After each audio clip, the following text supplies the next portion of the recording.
사랑하는 소목회 성도님들 안녕하세요. 7월 22일 수요일 아침 말씀 시간입니다. 오늘은 함께 살펴보실 말씀이 좀 길어서 다른 인사 말씀 안 드리고 바로 본문으로 들어가도록 하겠습니다. 오늘 우리에게 주시는 하나님 말씀은 이사야서 9장 1절부터 7절까지의 말씀입니다.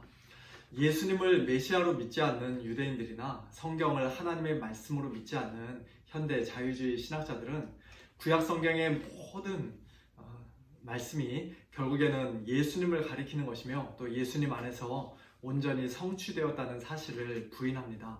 하지만 우리는 예수님의 가르침을 따라 그리고 사도들의 성경 해석을 따라 구약 성경의 모든 말씀이 특별히 오늘 본문과 같은 말씀이 궁극적으로는 예수님 안에서 온전히 성취되었다는 사실을 믿습니다.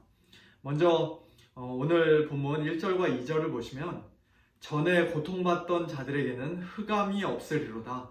옛적에는 여호와께서 스불론 땅과 납달리 땅이 멸시를 당하게 하셨더니 후에는 해변길과 요단 저쪽 이방의 갈릴리를 영화롭게 하셨느니라.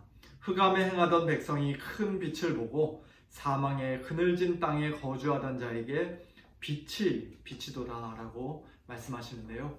마태복음 4장에서는 이 말씀이 예수님께서 광야에서 40일 동안 시험을 받으신 후 스불론과 납달리 지경 해변에 있는 가버나움 도시로 이주하심으로써 성취되었다고 말씀합니다. 이는 선지자 이사야를 통하여 하신 말씀을 이루려 하심이라. 일러스되 스불론 땅과 납달리 땅과 요단강 저편 해변길과 이방의 갈릴리여 흑암에 앉은 백성이 큰 빛을 보았고 사망의 땅과 그늘에 앉은 자들에게 빛이 비치었도다 하였느니라. 이때부터 예수께서 비로소 전파하여 이르시되 회개하라 천국이 가까이 왔느니라 하시더라. 공생의 기간의 대부분을 갈릴리 지역에서 사역하신 예수님께서는 지리적으로 또 역사적으로 오랜 시간 동안 참 늘 무시받고 또 강대국의 압제 아래 있었던 그 갈릴리 지역 사람들에게 큰 빛이 되어주셨을 뿐만 아니라 더 나아가 죄와 사망의 권세 아래 매어 흑암에 앉아있던 이 세상 모든 사람들에게 각 사람에게 비추는 참빛, 생명의 빛이 되어주셨습니다. 세상의 빛이신 예수님을 믿고 따르는 자는 어두움에 거하지 않고 어두움에 다니지 않고 실족하지 않고 생명의 빛을 얻을 것이라고 분명히 약속해 주셨습니다. 캄캄하고 소망 없던 저와 여러분의 인생에도 예수님께서 친히 찾아와 주셔서 큰 빛, 밝은 빛을 비춰주셨기에 오늘 우리가 이렇게 하나님의 말씀을 즐겨 듣는 자들이 되었고 또 이제는 주 안에서 빛으로서 빛의 자녀들답게 행하는 그런 가장 복된 인생이 된 줄로 믿습니다. 오늘 본문 3절에서는 하나님께서 이스라엘을 창성하게 하시며 그 즐거움을 더하게 하셨으므로 마치 추수하는 농부들이 즐거워하는 것 같이 또 전쟁에서 이긴 군인들이 탈취물을 나누며 즐거워하는 것 같이 하나님의 백성들이 하나님 앞에서 즐거워할 것이라고 말씀합니다. 그들이 그렇게 즐거워하는 이유를 4절과 5절과 6절에서는 각각 왜냐하면 이라는 단어를 사용해서 말씀하고 계세요. 4절 이는 즉 왜냐하면 그들이 무겁게 맨 멍에와 그들의 어깨의 채찍과 그 압제자의 막대기를 주께서 꺾으시되 미디안의 날과 같이 하셨기 때문입니다. 미디안의 날이라는 표현은 사사기에 나오는 우리가 잘 아는 사사 기드온 사건을 가리키는 말인데요. 기드온과 300용사가 수많은 그 미디안 사람들을 물리칠 수 있었던 것은 그들의 용맹함 때문이 아니라 전적으로 하나님의 은혜였고 하나님의 능력이었죠. 마찬가지로 이스라엘의 그 무거운 멍에와 또 압제자의 그 고통스러운 채찍과 막대기를 하나님께서 전능하신 능력으로 하나님의 은혜로 제거해 주실 것이라는 그런 말씀입니다. 5절 말씀 역시도 왜냐하면 이라는 말로 시작합니다. 우리말에는 번역되어 있지 않지만 왜냐하면 어지러이 싸우는 군인들의 신과 피 묻은 겉옷이 불에 섭같이 살라질 것이기 때문에 하나님의 백성이 크게 즐거워할 것이라고 말씀합니다. 이것은 하나님의 백성을 괴롭히던 그 무서운 전쟁이 이제 완전히 끝날 것이다, 종식될 것이다 라는 그러한 예언의 말씀입니다. 그리고 6절에서는 이처럼 하나님의 백성이 자유를 얻고 또 모든 전쟁이 끝나게 되는 것은 장차 태어날 한 아기를 통해, 하나님께서 주실 한 아들을 통해 이루어질 것이라고 말씀합니다. 이 역시도 왜냐하면이라는 말로 시작하고 있어요. 이는 왜냐하면 한 아기가 우리에게 낳고 한 아들을 우리에게 주신 바 되었는데 그의 어깨에는 정사를 메었고 그의 이름은 기묘자라 모사라 전능하신 하나님이라 영존하시는 아버지라 평강의 왕이라 할 것이기 때문이라고 말씀합니다. 하나님께서 약속하신 메시아는 이 땅에 한 아기로 태어날 분, 즉 우리와 똑같은 사람으로 태어날 분이지만 그러나 동시에 하나님께서 우리에게 주시는 한 아들, 즉 하나님의 아들이십니다. 요한복음 3장 16절 말씀을 생각나게 하는 말씀이죠. 하나님이 세상을 이처럼 사랑하사 독생자를 주셨으니 이는 그를 믿는 자마다 멸망하지 않고 영생을 얻게 하려 하심이라. 그의 어깨에는 정사를 메었다는 말씀은 그 아기가, 그 아들이 한 나라를 다스리고 통치하는 자라는 의미입니다. 6절에서는 계속해서 이스라엘의 구원자요 메시아인 그 아기의 이름, 즉 예수님의 호칭에 대해 네 가지로 말씀합니다. 먼저 기묘자라, 모사라는 말은 서로 다른 두 개의 호칭이라기보다는 대부분의 영어 성경이 그렇게 번역한 것처럼 하나의 호칭으로 보는 것이 더 좋을 것 같습니다. Wonderful Counselor라고 번역을 했어요. 즉 기묘한 모사, 놀라운 기획자, 놀라운 상담자, 그런 식으로 번역할 수 있겠죠.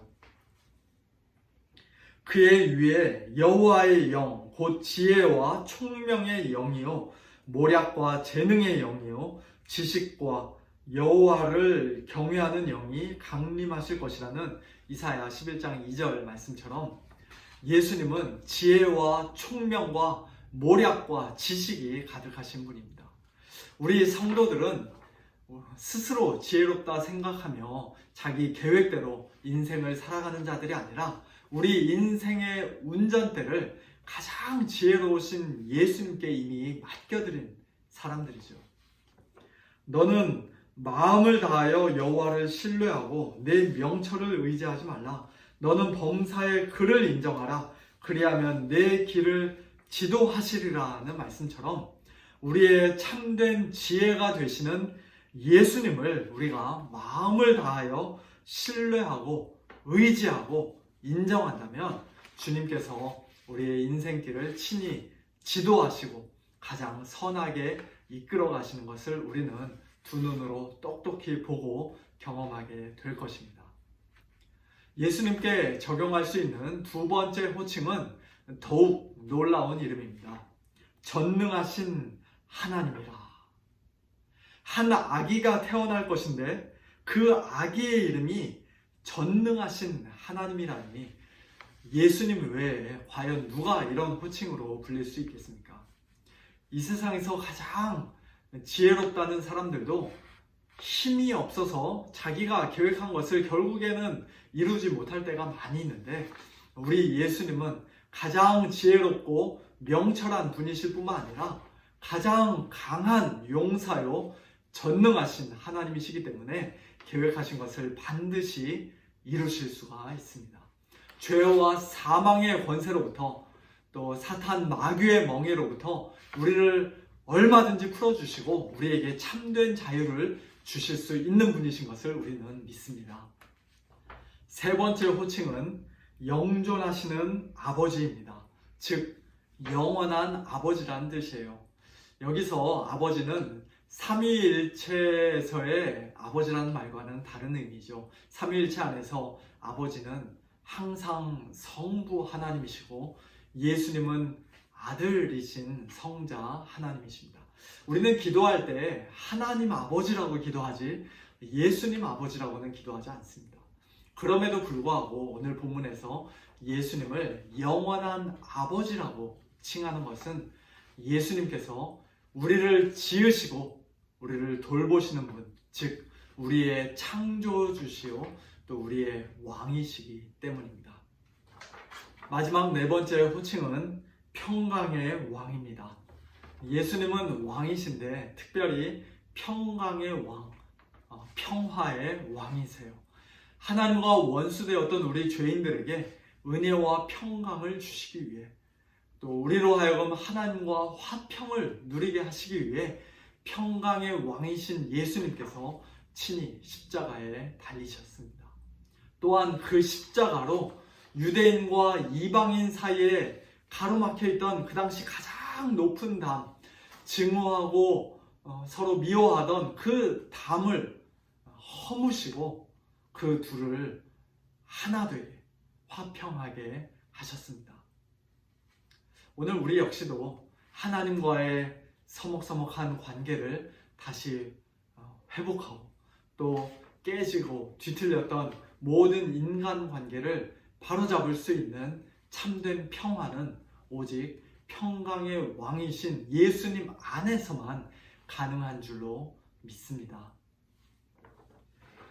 오늘 본문 마지막 7절에서는 예수님으로 말미암아 이 땅에 세워진 하나님의 나라가 영원할 것이라고 말씀합니다. 그 정사와 평강의 더함이 무궁하며 또 다윗의 왕자와 그의 나라에 군림하여 그 나라를 굳게 세우고 지금 이후로 영원히 정의와 공의로 그것을 보존하실 것이라. 만군의 여호와의 열심히 이를 이루시리라.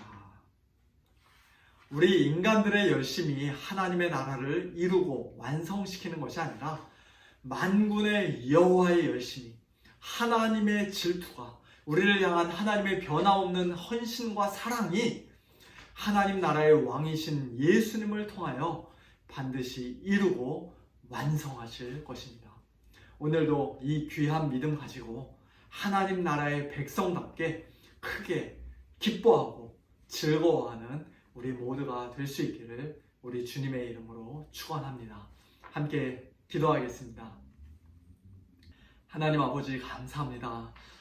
예수님 오시기 700년 전 이사야 선지자를 통해 이런 놀라운 말씀을 성경에 기록해 주셨을 뿐만 아니라 오늘 저희들에게 귀한 믿음 주셔서 예수님이 참으로 세상의 빛이요 하나님의 아들이요 놀라운 지혜자요 전능하신 하나님이요 영존하시는 아버지요 평강의 왕이신 것을 저희들 믿을 수 있도록 은혜 주시니 참으로 감사합니다. 하나님 아버지 오늘도 이 귀한 믿음으로 저희들 우리 주님 손 꼭 붙잡고 또 주님의 다스림과 통치를 받으며 살기를 소원합니다. 코로나로 인해서 모두가 다 참 힘들고 또 두려워하며 불안해하는 그런 상황 가운데 살고 있지만 그러나 이런 모든 상황조차도 우리 주님의 능하신 손 아래 붙들려 있음을 저희들 믿습니다. 특별히 하나님 나라의 백성을 향한 하나님의 그 놀라우신 사랑과 우리 주님의 열심이 오늘도 저희들을 끝까지 붙들고 또 우리 각자의 인생을 또 우리 서문교회를 가장 선한 길로 인도하는 줄로 믿사오니 하나님 아버지 이 믿음 안에서 오늘도 기뻐하며 또 즐거워하는 저희 모두가 될 수 있도록 은혜를 베풀어 주시옵소서. 감사드리며 살아계신 예수님의 이름으로 기도하옵나이다. 아멘. 네, 성도님들 오늘도 우리 주님의 손 꼭 붙잡으시고 주님 안에서 기뻐하시는 복된 한 날 되시고요. 또 내일 모레 금요일 아침에 뵙도록 하겠습니다. 안녕히 계세요.